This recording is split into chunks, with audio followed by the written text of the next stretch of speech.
ঝগড়া করে, তাহলে ছেলে মেয়েদেরকে ঘরের বাইরে রেখে স্বামী স্ত্রী ঘরের ভিতরে দরজা লেগে যাতে ঝগড়া।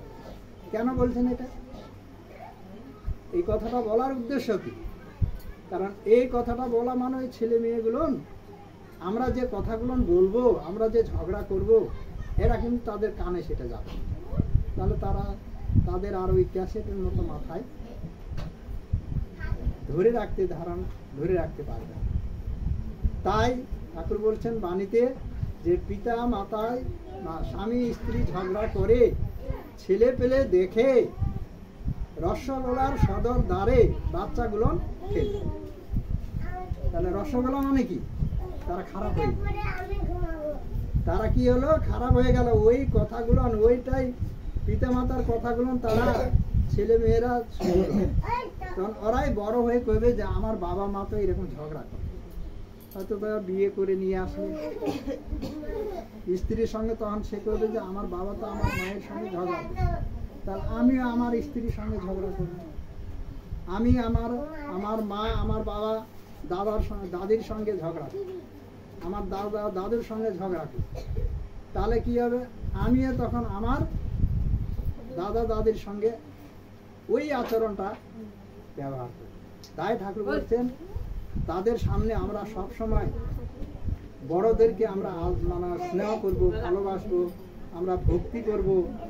হ্যাঁ, ভালোবাসার মধ্যে দিয়ে এই করবো। শ্বশুর শাশুড়িকে ভক্তি করব। ছেলে মেয়েদেরকে বলতে হবে যে বাবা তুমি তোমার দাদু তোমার দাদিকে ভক্তি করো, তোমার বড় বাবাকে বা তোমার বাবাকে ভক্তি করো। এই দেখা দেখি তখন তারাও করবে। আর আমি যদি না করি আর আমি বলি যে বাবা তুমি যাও দাদুকে ভক্তি করো, দাদিকে ভক্তি করো, তাহলে তারা করবে? কখনো করবে। আর তুমি যখনই করবে ওদের আর বলতে হবে না, ওরা ওই দেখেই যে না মা করলো ভক্তি, আমিও যাই ভক্তি। নাতনিও বলবে যে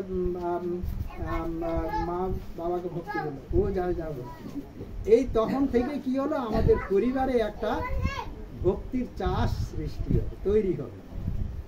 আর এটা যদি আমরা এই পরিবারে যদি আমরা তৈরি না করতে পারি, তাহলে আমার পরিবার যদি ঠিক থাকে, তাই ঠাকুর বলছে তুমি তোমার জন্য দায়ী, তুমি তোমার পরিবারের জন্য দায়ী, তুমি তোমার পারিপার্শ্বিকের জন্য দায়ী, তুমি তোমার দেশ এবং দশের সবার জন্য তুমিই দায়ী।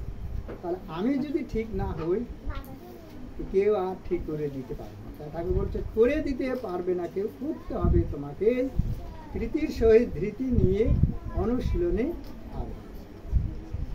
এই বাণীগুলো, এই কথাগুলো আমরা নিজেরাই